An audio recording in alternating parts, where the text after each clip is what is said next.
الحمدللہ ہمارا اگلے ربع کا آغاز آیت نمبر 138 سورہ اعراف سے شروع ہوتا ہے۔ بسم اللہ الرحمن الرحیم۔ وجاوزنا ببنی اسرائیل البحر فأتوا على قوم يعكفون على أصنام لهم۔ اور جب ہم نے بنی اسرائیل کو سمندر کے پار اتار دیا تو ان کا ایسے لوگوں پر گزر ہوا جو اپنے بتوں کی عبادت میں لگے ہوئے تھے۔ انہوں نے کہا، اے موسیٰ علیہ السلام، تو ہمارے لیے ایک معبود بنا دے جس طرح کے ان کے معبود ہیں۔ موسیٰ علیہ السلام نے کہا، بے شک تم لوگ تو نرے جاہل ہو، یہ لوگ جس کام میں لگے ہوئے ہیں یقیناً وہ تباہ ہونے والا ہے،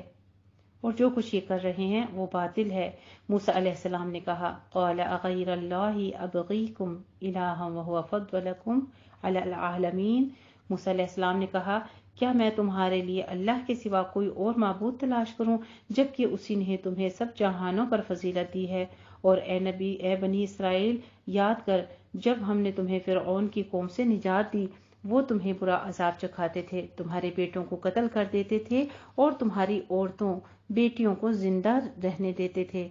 اور اس میں تمہارے رب کی طرف سے بہت بڑی آزمائش تھی۔ اور ہم نے موسیٰ علیہ السلام سے 30 راتوں کا وعدہ کیا کہ وہ اتنی راتیں کوہ طور پر گزاریں، اور ہم نے انہیں مزید 10 راتوں کے ساتھ پورا کیا۔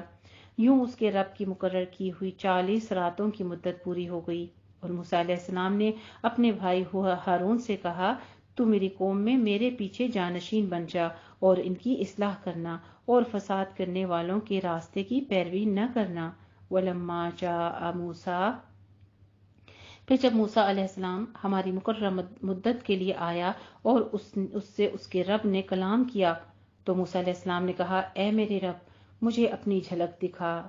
قال لن ترانی، اللہ سبحانہ تعالیٰ نے فرمایا کہ کیا تو مجھے دیکھ سکے گا؟ اللہ سبحانہ تعالیٰ نے فرمایا کہ کیا تو مجھے دیکھ سکے گا؟ ہرگز نہیں، تم ایسا نہ کر سکو گے، لیکن اس پہاڑ کی طرف دیکھ، پھر اگر وہ اپنی جگہ ٹھہرا رہا تو تم مجھے بھی ضرور دیکھ سکو گے۔ پھر جب اس کے رب نے پہاڑ پر اپنا جلوہ ڈالا تو اسے ریزہ ریزہ کر دیا اور موسیٰ علیہ السلام بے ہوش ہو کر گر پڑے۔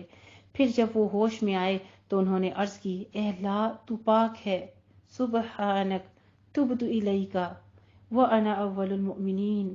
تو پاک ہے، میں تیرے حضور توبہ کرتا ہوں اور میں سب سے پہلا مومن ہوں۔ اللہ نے فرمایا، اے موسیٰ علیہ السلام، بے شک میں نے اپنے پیغامات پہنچانے اور اپنی ہم کلامی کے لیے لوگوں میں سے تجھے چن لیا ہے۔ سبحان اللہ۔ اللہ سبحانہ تعالیٰ نے اپنے تمام مخلوق میں سے 2 انبیاء ایسے تھے جن کے ساتھ کلام کیا، ایک تو حضرت موسیٰ علیہ السلام اور دوسرے ہمارے پیارے نبی کریم صلی اللہ علیہ وآلہ وسلم۔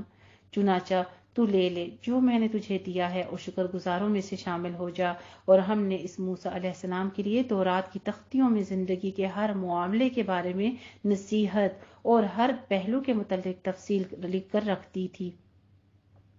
چنانچہ تو ان ہدایات کو مضبوطی سے پکڑ لے اور اپنی قوم کو حکم دے کہ ان کی اچھی اچھی باتوں پر کاربند رہیں۔ جلد ہی میں تمہیں نافرمانوں کا گھر دکھاؤں گا، اور جلد ہی میں اپنی نشانیوں سے ان لوگوں کی نگاہ کو پھیر دوں گا جو زمین میں ناحق تکبر کرتے ہیں، اور اگر وہ تمام نشانیاں دیکھ لیں تو بھی ان پر ایمان نہیں لائیں گے، اور اگر وہ ہدایت کی راہ دیکھ لیں تو اسے اختیار نہیں کریں گے، اور اگر وہ گمراہی کا راستہ دیکھ لیں تو اسے اختیار کر لیں گے۔ یہ اس لیے کہ انہوں نے ہماری نشانیوں کو جھٹلایا اور وہ ان سے غافل رہے، اور وہ لوگ جنہوں نے ہماری نشانیوں اور آخرت کی ملاقات کو جھٹلایا ان کے عمل برباد ہو گئے۔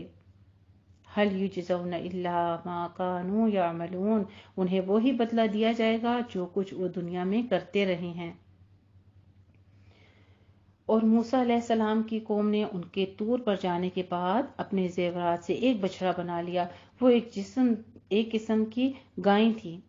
جس کی آواز گائے جیسی بھی تھی۔ کیا انہوں نے نہیں دیکھا کہ وہ ان سے کلام نہیں کرتا اور نہ انہیں کوئی راستہ بتاتا ہے؟ پھر بھی انہوں نے اسے معبود بنا لیا اور وہ ظالم تھے۔ وَلَمَّا سُقِطَ فِي أَيْدِيهِمْ، اور جب انہیں شرمندگی ہوئی اور انہوں نے دیکھا کہ وہ گمراہ ہو گئے ہیں تو کہنے لگے، اگر ہمارے رب نے ہم پر رحم نہ کیا اور ہمیں نہ بخشا تو ضرور ہم خسارہ پانے والوں میں سے ہو جائیں گے۔ وَلَمَّا رَجَعَ موسیٰ، اور جب موسیٰ علیہ السلام غصے اور رنج میں بھرے اپنی قوم کے پاس واپس آئے تو ان سے کہا، میرے جانے کے بعد تم بہت برے جانشین ہوئے ہو،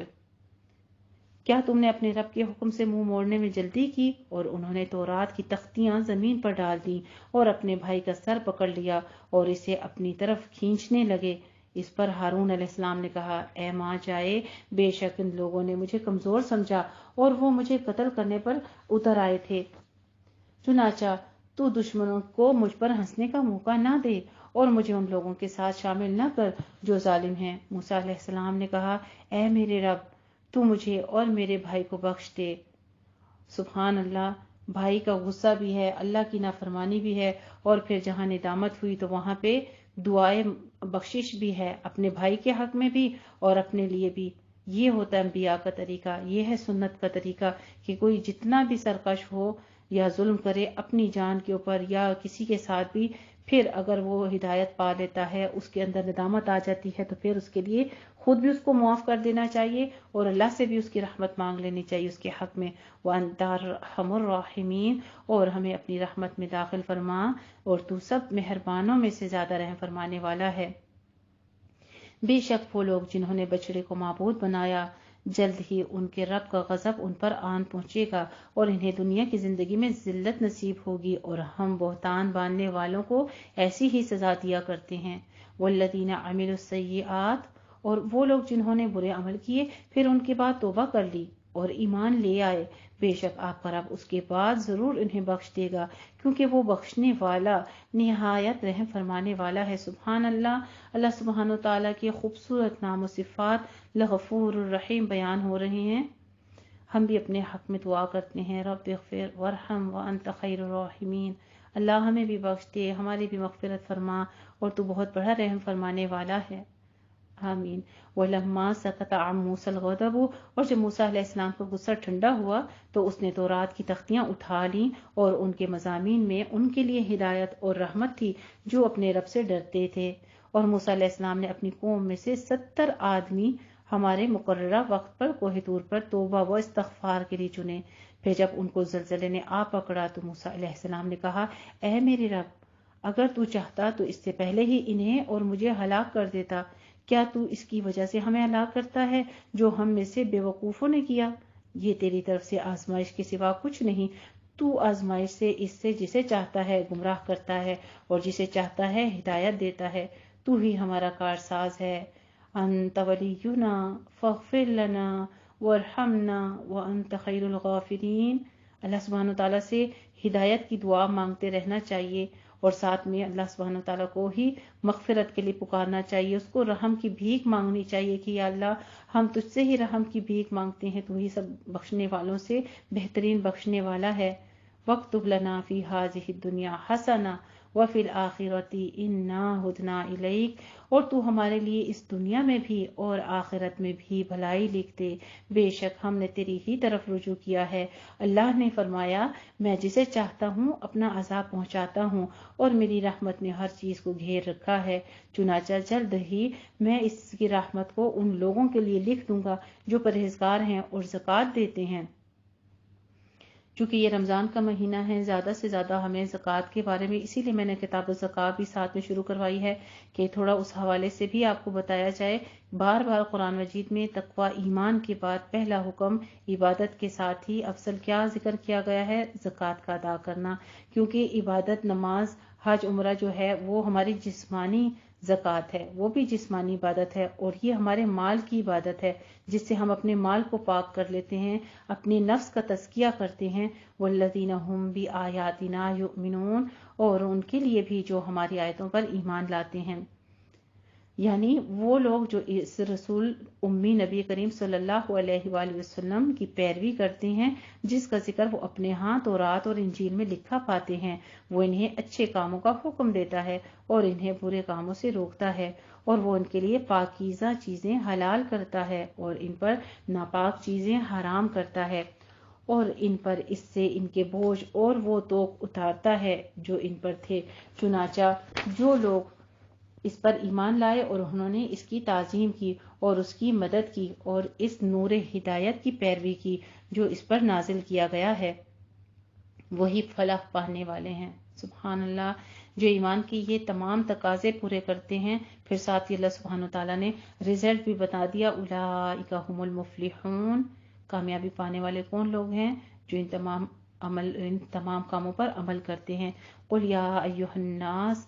پھر لوگوں کو مخاطب کرتے ہوئے اللہ سبحانہ تعالیٰ فرماتے ہیں، اے لوگو، بے شک میں تم سب کی طرف اللہ کا رسول ہوں، جس کے پاس آسمانوں اور زمین کی بادشاہی ہے، اس کے سوا کوئی معبود برحق نہیں، وہ زندہ کرتا ہے اور وہ مارتا ہے، لہٰذا تم اللہ پر اور اس کے رسول امی نبی کریم صلی اللہ علیہ وآلہ وسلم پر ایمان لے آؤ، جو خود بھی اللہ اور اس کے تمام کلمات پر ایمان لاتا ہے، اور تم اس کی پیروی کرو تاکہ تم ہدایت پا جاؤ۔ سبحان اللہ، ہمیں یہاں پر اللہ تعالیٰ کے حکم پر عمل اور نبی کریم صلی اللہ علیہ وآلہ وسلم کی سنت کی پیروی یعنی اتباع سنت کی بھی تلقین کی جا رہی ہے، اور اس کا نتیجہ کیا ہوگا کہ ہم ہدایت پا جائیں گے، لعلکم تہتدون۔ اور موسیٰ علیہ السلام کی قوم میں سے ایک گروہ ایسا ہے جو حق کے ساتھ رہنمائی کرتے ہیں اور اسی حق کے ساتھ عدل کرتے ہیں، اور ہم نے ان بنی اسرائیل کو 12 قبیلوں کے لحاظ سے 12 گروہوں میں بانٹ دیا تھا، اور جب موسیٰ کی قوم نے اس سے پانی مانگا تو ہم نے اس کی طرف وحی کی کہ تو اپنا عصا اس پتھر پر مار، اور اس نے مارا تو اس پتھر سے 12 چشمے پھوٹ نکلے، تب ہر قبیلے نے اپنی گھاٹ جان لی، اور ہم نے ان پر بادلوں کا سایہ کیا، اور ہم نے ان پر من اور سلوہ نازل کیا، اور کہا جو پاکیزہ چیزیں ہم نے تمہیں دی ہیں ان میں سے کھاؤ، اور اس کے بعد انہوں نے جو کچھ کیا تو ہم پر ظلم نہیں کیا بلکہ وہ اپنے آپ پر ہی ظلم کرتے رہے۔ اور جب ان سے کہا گیا کہ تم اس بستی میں ٹھہرو، اس میں سے جو جہاں سے جی چاہے کھاؤ پیو، رزق حاصل کرو، اور کہو حطۃ کا لفظ کہا گیا ان کو کہ ہمیں معاف کر دے، اور شہر کے دروازے میں سجدہ کرتے ہوئے داخل ہونا تو ہم تمہاری خاطر تمہاری خطائیں معاف کر دیں گے، پھر ہم نیکی کرنے والوں کو اور زیادہ دیتے ہیں۔ پھر اس میں سے جن لوگوں نے ظلم کیا انہوں نے اس لفظ کو ہی بدل دیا، اور انہوں نے حکم دیا، انہیں جس بات کا حکم دیا گیا تھا اس کے برعکس انہوں نے بدل ڈالا، تب ہم نے یعنی انہوں نے حنطۃ کہنا شروع کر دیا تھا، تب ہم نے آسمان سے ان پر عذاب بھیجا اس لیے کہ وہ ظلم کرتے تھے۔ وَاسْأَلْهُمْ عَنِ الْقَرْيَةِ الَّتِي، اور اے نبی کریم صلی اللہ علیہ وآلہ وسلم ان یہود مدینہ سے اس بستی ایلا کے بارے میں پوچھیے جو سمندر کے ساحل پر واقع تھی، جب وہ لوگ سبت یعنی ہفتے کے دن کے بارے میں حد سے گزر جاتے تھے، جب ان کی یوم سبت کو ان کی شکاری مچھلیاں ان کے پاس ظاہر پانی کے طور پر آ جاتی تھیں، اور جس دن ان کا ہفتہ نہ ہوتا وہ ان کے پاس نہیں آتی تھی، اسی طرح ہم انہیں آزماتے تھے اس لیے کہ وہ نافرمانی کرتے تھے۔ وَإِذْ قَالَتْ أُمَّةٌ مِّنْهُمْ، جب ان میں سے ایک گروہ نے دوسرے سے کہا تم ایسے لوگوں کو واز کیوں کرتے ہو جنہیں اللہ ہلاک کرنے والا ہے یا سخت عذاب دینے والا ہے؟ انہوں نے جواب دیا اس لیے کہ ہم تمہارے رب کے حضور عذر کر سکیں اور شاید کہ وہ اللہ سے ڈریں۔ فَلَمَّا نَسُوا مَا ذُكِّرُوا، پھر جب انہوں نے وہ باتیں بھلا دیں جن کی انہیں نصیحت کی گئی تھی تو ہم نے ان لوگوں کو نجات دی جو برے کام سے روکتے تھے، اور ہم نے ان لوگوں کو بدترین عذاب کے ساتھ پکڑ لیا جنہوں نے زیادتی کی تھی اس لیے کہ وہ نافرمانی کرتے تھے۔ پھر جب انہوں نے اس معاملے میں سرکشی کی جس سے انہیں روکا گیا تھا تو ہم نے ان سے کہا ہو جاؤ ذلیل و خوار بندر، قردۃ خاسئین، تم ہو جاؤ ذلیل و خوار بندر۔ وَإِذْ ربک، اور اے نبی یاد کرو جب آپ کے رب نے یہود کو خبردار کر دیا تھا کہ وہ قیامت تک ان پر ایسے شخص کو ضرور مسلط رکھے گا جو انہیں سخت عذاب کا مزہ چکھاتا رہے گا، بے شک آپ کا رب بہت جلد سزا دینے والا ہے اور بے شک وہ بہت بخشنے والا ہے۔ سبحان اللہ، اللہ سبحانہ وتعالیٰ ایک طرف ڈراتے ہیں، یعنی یہ ڈرانا وہ نہیں ہے کہ خوف زدہ کرتا ہے بلکہ کہ نیکی کی رغبت دلانے کے لیے کہا جا رہا ہے لسریع العقاب، کہ اگر نہیں مانو گے تو پکڑ بھی ہوگی، اور ساتھ ہی فرما دیتے ہیں کہ اگر خطا غلطی ہو گئی انجانے میں ہو گیا وَإِنَّهُ لَغَفُورٌ رَحِيمٌ۔ سبحان اللہ سبحانہ وتعالیٰ کی خوبصورت نام و صفات غفور الرحیم بیان کی جا رہی ہیں۔ وَقَطَّعْنَاهُمْ فِي الْأَرْضِ أُمَمًا، اور ہم نے انہیں قبیلوں میں بانٹ کر زمین میں پھیلا دیا، اور ان میں سے کچھ نیک تھے اور ان میں سے کچھ وہ لوگ تھے